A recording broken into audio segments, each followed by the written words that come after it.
తెలియదు కానీ నేను ప్రతి 15 రోజులకి నిప్పులో దూకి బయటికి రావాల్సిన పరిస్థితి వస్తూ ఉంది. నాకు అర్థం కాదు ఏంటంటే బేసిక్గా నేను ఎప్పుడు చెప్తున్నాను, నేను వైఎస్ఆర్సీపీలో ఒక ఐడియాలజీ మీద వెళ్తున్నాను, దాంట్లో వేరేదేంటి లేదు. ఆ ఐడియాలజీ ఏంది, అక్రాస్ ది వ్యవస్థలో జరుగుతున్న అన్ని విధానాలకు ఈజ్ గివింగ్ ఫైట్ చేస్తున్నాడు. చంద్రబాబు ఒక ఐడియాలజీ ఉంటుంది, జగన్మోహన్ రెడ్డి ఒక ఐడియాలజీ ఉంటుంది. జగన్మోహన్ రెడ్డి వైఎస్ఆర్, నేను వైఎస్ఆర్ ఫ్యామిలీతో 3 తరాల నుంచి నాకు అనుబంధం ఉంది. రాజారెడ్డితో, రాజశేఖర రెడ్డితో, జగన్మోహన్ రెడ్డితో 3 తరాలతో నాకు అనుబంధం ఉంది. So I'm saying with ideology ఇక్కడ ఇంపార్టెంట్ అంతే, దాంట్లో వేరేది లేదు. పవన్ కళ్యాణ్ అనే వ్యక్తికి ఇప్పటికీ కూడా తను ఏం చేయాలనుకుంటున్నాడు ఐడియాలజీ లేదు. తను 20 సీట్లు గెలిచవచ్చు, రేపు ముఖ్యమంత్రి సీటుకు పోటీ పడవచ్చు, అన్నీ జరగచ్చు. బేసిక్ ఏంటంటే సిద్ధాంతాలు ఇంపార్టెంట్.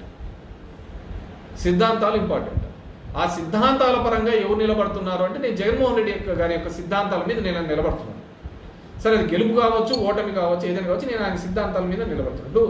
ఎన్టీ రామారావు ఉన్నప్పుడు ఆయన కొన్ని సిద్ధాంతాలు, ఒక పార్టీ ఎస్టాబ్లిష్ చేసేదే కొన్ని సిద్ధాంతాలు, కాంగ్రెస్ వ్యతిరేక భావ సిద్ధాంతాలతో ఆ రోజు ఎన్టీ రామారావు పార్టీ పెట్టినాడు. దానికి వ్యతిరేకంగా ఆయన గ్రో అయితే వచ్చినాడు. అప్పటి వరకు జనతా పార్టీ ఉండేది, వాటి కాంపెన్సేటివ్ ఆల్టర్నేట్గా వచ్చినాడు కాబట్టి అంత పెద్ద మ్యాండేట్ ఇవ్వడం జరిగింది. వితిన్ 6 నెలల్లో ఇచ్చినాడు. మొదట సినిమా గ్లామర్గా ఇవ్వడం జరిగింది, దానికి అది అనుకూలించడం జరిగింది. దాని తర్వాత రావడం జరిగింది. దాని తర్వాత ₹2 కిలో బియ్యం, అలాంటి కొన్ని వినూత్నమైన పథకాలు తీసుకొని రావడం. ₹2 కిలో బియ్యాన్ని ఎందుకు అంటారు? ఆ రోజు కాలంలో కేవలం రాగన్నము, జొన్నన్నము ఇలాంటివే తినేవాళ్ళు. పేదలు తెల్లన్నము తినాలి అంటే అది ఏంట్లో పండగలకో దీనికో మాత్రమే తినే టైంలో వచ్చి అది తీసుకొని రావడం. It's a change, revolutionary change. సరే ఈరోజు షుగర్లు వచ్చి అదర్ రోగాలు వచ్చేసి డబ్బున్నోడు ఇవి తింటున్నాడు, డబ్బు లేనోడు డబ్బున్నోడే రాగి ముద్ద తింటున్నాడు. ఆ రోజు ఆపోజిట్గా ఉంటాయి. So it's a revolutionary change. Aarogyasri అనేది ఇట్స్ ఎ రెవల్యూషనరీ చేంజ్. ₹1 జోబిలో డబ్బు లేకపోయినా వాడు కింద పడతానే ఒక ఆధార్ కార్డో ఇంకో కార్డో తీసుకొని పోయి హాస్పిటల్లో ఫ్రీగా చేయించుకుంటున్నాడు. ఏదైనా కానీ గుండెకి బాగాలేదనుకుంటే ఇమీడియట్గా పోయి చేయించుకోండి. It's revolutionary. ఒక నమ్మకం, ఒక భరోసా ఇవ్వడం ఆ ప్రభుత్వం యొక్క బాధ్యత. ఆ బాధ్యతగా రాజశేఖర రెడ్డి చేసినాడు, జగన్మోహన్ రెడ్డి చేసినాడు.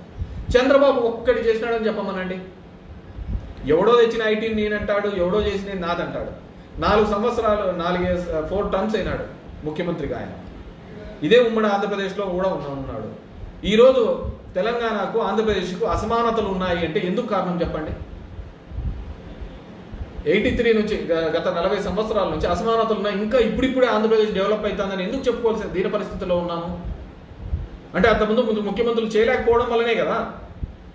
ఆ రోజే ఇన్ని పోర్ట్స్ కానీ ఇన్ని కాలేజీలు కానీ ఇవన్నీ కూడా మిగతా ప్రాంతాల్లో కూడా డెవలప్ చేసి ఉంటే ఈ అసమానతలు ఉండేవి కాదు కదా, ఈ రాష్ట్రం విడిపోయి ఉండేది కూడా కాదు కదా.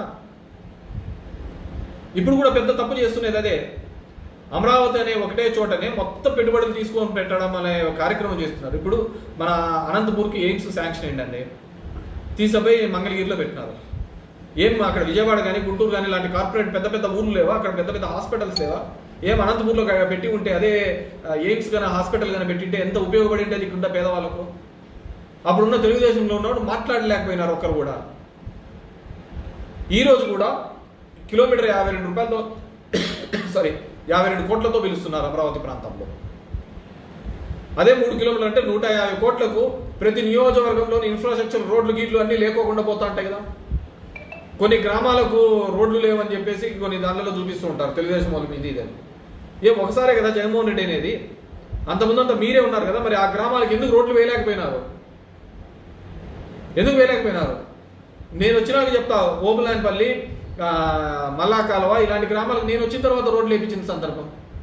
ఈ నియోజకవర్గంలో 80% అభివృద్ధి కార్యక్రమాలు కానీ అభివృద్ధి యొక్క రుచి కానీ ఇంకోటి కానీ ఏదైనా కానీ చూపించినాను అంటే అది నేను చేసినానే. కానీ ఎప్పుడు తెలుగుదేశంలో పార్టీనే కదా ఇక్కడ గెలిచినది. కేవలం 3 సార్లు కదా ఇంకొకరు గెలిచినది. ఇక్కడ 3 సార్లు కదా. దానికి ఇట్స్ డిపెండ్స్.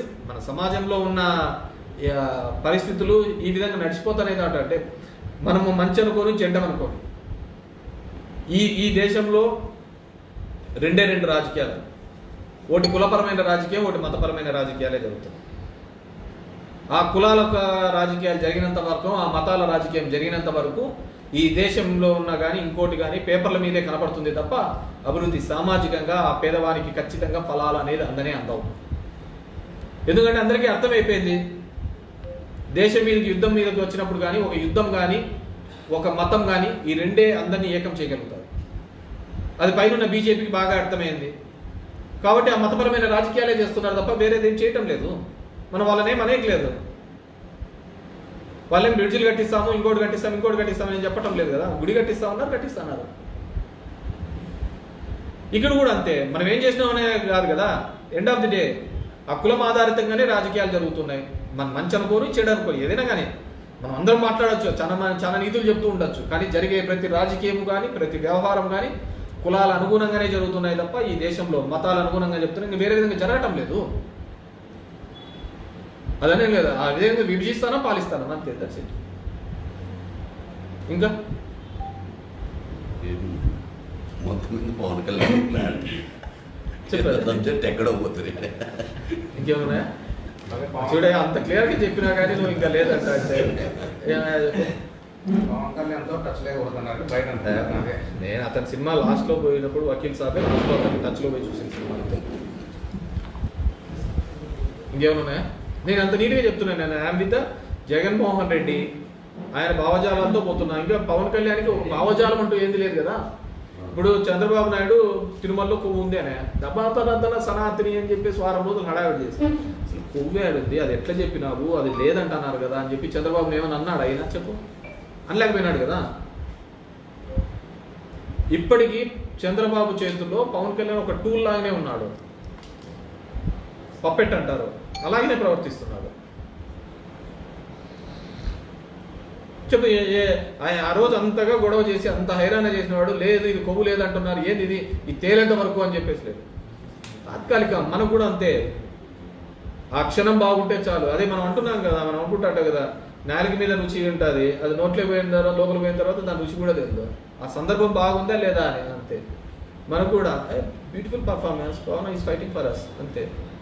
అది నిజమెంత, చంద్రబాబు చేసినది ఎంత, 40 ఏళ్ళగా రాజకీయంలో 4 సార్లు ముఖ్యమంత్రిగా ఉన్నప్పుడు ఈ రాష్ట్రానికి ఏం చేశాడు అని ఇప్పటికీ చెప్పలేదు. అప్పుడో కట్టిన హైటెక్ సిటీ చూపిస్తా అంటాడు, రింగ్ రోడ్ చూపిస్తా అంటాడు, అదే చూపిస్తాడు తప్ప ఏం మిగతా అంత ఆంధ్రప్రదేశ్ కాదా ఆయన ముఖ్యమంత్రి ఉన్నప్పుడు ఎందుకు చేయలేకపోయినాడని చెప్పి ఎవడు అడగలేడు. ఆయన వచ్చేనే బాగుంటుంది, బాబు రావాలి అనే చెప్తాడు అనే చెప్తున్నారు. చెప్పే కదా ఇంతకుముందు ఆ చదువు చెప్పిన ఆ తల్లిదండ్రులకు లేకపోయింది, లేకుంటే ఆ బాగుపడిన వాళ్ళకు లేకపోయింది. ఓన్లీ లిక్కర్ బ్యాచ్ బాగా సక్సెస్ అయినారు. పవర్ ఆఫ్ లిక్కర్ అంతా. దట్స్ బ్యూటీ ఆఫ్ డెమోక్రసీ, ప్రజాస్వామ్యం యొక్క. ఇంకేమన్నా వైసీపీ పార్టీలో కీలక సభ్యుడుగా ఉన్న విజయసాయి రెడ్డి ఇట్లాంటి వాళ్ళ పెద్దలు కూడా రాజకీయాలకు దూరంగా ఉంటున్నారు. అది ఇలాంటి సమయంలో దానికి ఏముంటుందండి, ఎవరి ఇష్టాలు వాళ్ళకు ఉంటా అంటే దానిలకు ఇదేం చెప్పడం లేదు. ఇప్పుడు నేను సింపుల్ థింగ్ చెప్తాను. ఈ సిస్టంలోకి వచ్చిన రాకముందు సాయిరెడ్డి అనే వ్యక్తి జగన్మోహన్ రెడ్డికి సంబంధించి లేకుంటే వాళ్ళ కుటుంబానికి సంబంధించిన ఒక ఆడిటర్. ఆయన జగన్మోహన్ రెడ్డితో పాటు కేసులో ఇరికిచ్చిన తర్వాత పోయినాడు. సరే నేను పోయినాను కాబట్టి నేను జగన్మోహన్ రెడ్డితో సెయిల్ కావాలనుకున్నాడు, వచ్చినాడు, అయిపోయింది. గవర్నమెంట్లోకి వచ్చినాడు, పోయినాడు, రాజ్యసభ 2 సార్లు తీసుకున్నాడు. ఇప్పుడు నేను చాలా చోట్ల చెప్పాను, తన మీద కానీ దానిలో కుటుంబం సభ్యుల మీద కానీ కొన్ని ఆరోపణలు వచ్చినాయి. మేబీ ఈ పాలిటిక్స్లో నేను తట్టుకోలేనేమో అనుకున్నాడేమో. సో అతను సైలెంట్గా క్విట్ అయిపోయినాడు. రాజ్యసభ సభ్య పదవి ఉంది కదా, ఉంది కూడా ఇప్పుడు రాజీనామా వద్దనుకున్నాడు. తన మీద పడుతున్న బరువు అలాంటిది. దానికి ఏం చేసే కదా, తన మీద అంత భారం ఉందేమో మనకు తెలియదు కదా. నాకు పెద్దగా సాయిరెడ్డితో అటాచ్మెంట్స్ కూడా తక్కువే. సో మేబీ జగన్మోహన్ రెడ్డి గారికి ఆయన ఏం చెప్పినాడో ఏమో తెలియదు, వెళ్ళిపోయినాడు.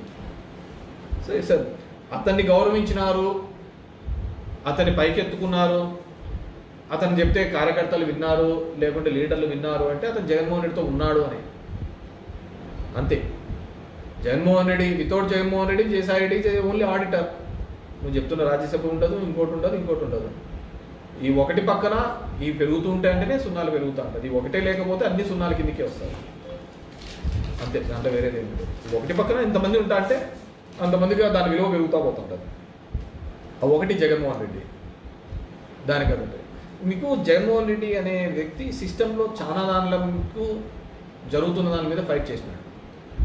వ్యవస్థలో జరుగుతున్న తప్పిదాల మీద కానీ ఇంకో దానిల మీద కూడా చాలా